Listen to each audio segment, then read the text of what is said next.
មេរៀនថ្ងៃនេះនិយាយអំពីការដាក់សំឡេងហើយនឹងការដូររបៀបសរសេរនៃស្រៈឬក៏យើងនិយាយថាការសរសេរកាត់អញ្ចឹងនៅក្នុងភាសាចិនពុកងឺហ្នឹងយើងដឹងហើយជាងមួយគឺមានព្យញ្ជនៈមានស្រៈនិងមានសំឡេងអញ្ចឹងតើសំឡេងរបស់វាគោលការណ៍នៃការដាក់សំឡេងរបស់វាដាក់យ៉ាងម៉េចអញ្ចឹងសំឡេងអាចដាក់បានតែនៅលើសូរនៃស្រៈទេយើងអត់អាចដាក់សំឡេងនិមិត្តសញ្ញាសំឡេងវានៅលើព្យញ្ជនៈទេ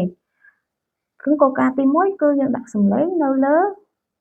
អក្សរដែលមានសំឡេងជាស្រៈបន្ទាប់មកប្រសិនបើនៅក្នុងពាក្យហ្នឹងវាមានស្រៈលើសពី1អញ្ចឹងតើយើងដាក់មិនទៀតគឺគេដាក់ទៅតាមលំដាប់លំដោយនៃស្រៈបើសិនជាយើងឃើញថាក្នុងព្យាង្គហ្នឹងមានបង្កើតឡើងដោយសូរសំឡេងស្រៈលើសពី1យើងដាក់តាមលំដាប់លំដោយគឺស្រៈណាដែលឈរមុនយើងដាក់អាហ្នឹងមុនលំដាប់ដោយរបស់ស្រៈដែលដាក់សលេងគឺមានជាអាអអអ៊ីអ៊ូអ៊ីគឺមានតែ6ហ្នឹងឯងអញ្ចឹងបើសិនជាពេលដែលព្យាង្គមួយមានស្រៈលើសពី1យើងមើលថាតើស្រៈមួយណាដែលឈរនៅកាន់តែមុនគេយើងដាក់សលេងនៅលើហ្នឹងប៉ុន្តែដោយឡែកពាក្យយោស្រៈយោអ៊ីហើយនឹងអ៊ូនេះយោយើងឃើញថាអ៊ីមុនអ៊ូត្រូវដាក់សលេងលើអ៊ីប៉ុន្តែពាក្យស្រៈយោហ្នឹងវាកណីលើកលែងដោយសារពាក្យយោហ្នឹងគឺវាមកពីស្រៈពេញគឺអ៊ីហើយអូអញ្ចឹងយោគេទៅជាដាក់សលេងនៅលើអក្សរអ៊ូវិញអានេះយើងចំណាំថារវាងស្រៈយោដែលមានអ៊ីហើយអ៊ូហ្នឹងគេអត់ដាក់លើអ៊ីឯងគេដាក់នៅលើអ៊ូអញ្ចឹងយើងមកមើលព្យាង្គឬក៏ពាក្យដែលមានពីរព្យាង្គឧទាហរណ៍学校សាលារៀនយើងឃើញ学អញ្ចឹងគឺមានស្រៈ2ក្នុងពាក្យ学ហ្នឹងគឺមានស្រៈ2ស្រៈអ៊ូហើយស្រៈអញ្ចឹងសលេងយើងដាក់នៅលើព្រោះគឺលេខរៀងមុនអ៊ូ小ដូចគ្នាស៊ីយ៉ោ小អញ្ចឹងស្រៈអានៅមុនគេអញ្ចឹងយើងដាក់នៅលើស្រៈអា学校សាលារៀនប៉ាងម៉ាងការជួយអញ្ចឹងពអាងចានេះមានតែស្រៈមួយអញ្ចឹងដាក់នៅលើអាហ្នឹងហើយប៉ាងឯម៉ាងក៏មានតែស្រៈមួយដែរអញ្ចឹងគឺដាក់នៅលើអាអញ្ចឹងប៉ាងម៉ាងការជួយឡានឈៀវបាល់បោះអញ្ចឹងឡានហ្នឹងគឺដូចកត្រកឬក៏សំណាញ់ឈៀវហ្នឹងគឺបាល់អញ្ចឹងបាល់បោះហ្នឹងគឺយើងបោះចូលសំណាញ់ហ្នឹងហើយយើងមើលឈៀវនេះគឺស្រៈយោគឺវាមានករណីលើកលែងតាមពិតបើយើងមើលពីលំដាប់លំដោយស្រៈអ៊ីនៅមុនស្រៈអ៊ូត្រូវដាក់សំឡេងលើស្រៈអ៊ីប៉ុន្តែស្រៈយោហ្នឹងគឺគេលើកលែងគឺគេត្រូវដាក់នៅលើអ៊ូអញ្ចឹងឡានឈៀវបាល់បោះ女儿女ហ្នឹងមនុស្សស្រីកូន女儿កូនស្រីហើយមកពាក្យនេះគឺផ្សំឡើងដោយតែស្រៈឯងអត់មានព្យញ្ជនៈទេហើយគឺដាក់នៅលើសូរស្រៈគឺស្រៈ女儿游泳ហៅទឹក手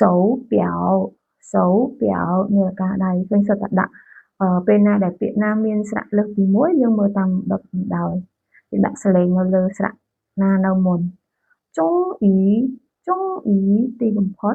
公司ក្រុមហ៊ុន时间ពេលវេលា身体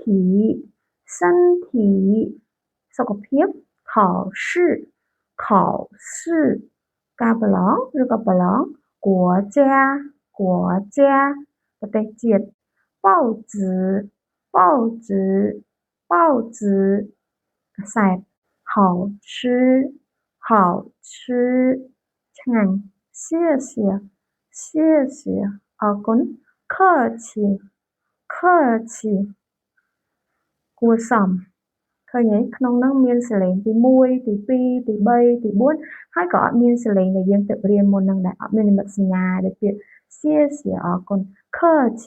ហ្នឹងគឺគួរសមអត់មានសលេងទេយើងចូលបន្ទាប់គឺការសរសេរកាត់នៅស្រៈមួយចំនួនឧទាហរណ៍នេះគឺស្រៈអីស្រៈអ៊ីយ៉ូ u quay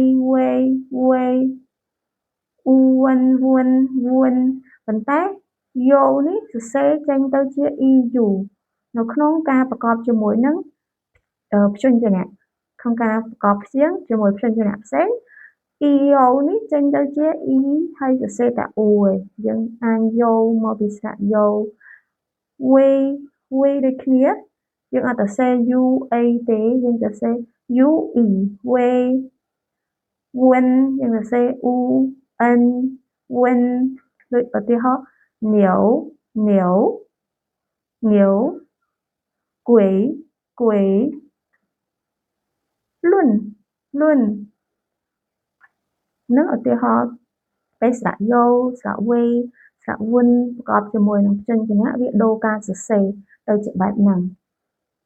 យើងមើលពាក្យមានពីរព្យាង្គ休息សម្រាប់睡觉គេងសម្រាប់ឲ្យគេងអត់ដូចគ្នាគេងគឺគេងសម្រាប់ពេលខ្លះយើងមិនមែនថាគេងទេគ្រាន់តែយើងសម្រាប់លន់ឈွန်នេះវាញៀវណាយទឹកដោះគោញៀវគោណាយហ្នឹងដោះអញ្ចឹងញៀវណាយទឹកដោះគោភីជោ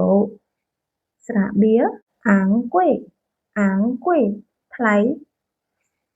លៀវយៀនតុកសារឬក៏យើងផ្ញើសារជាសលេងណា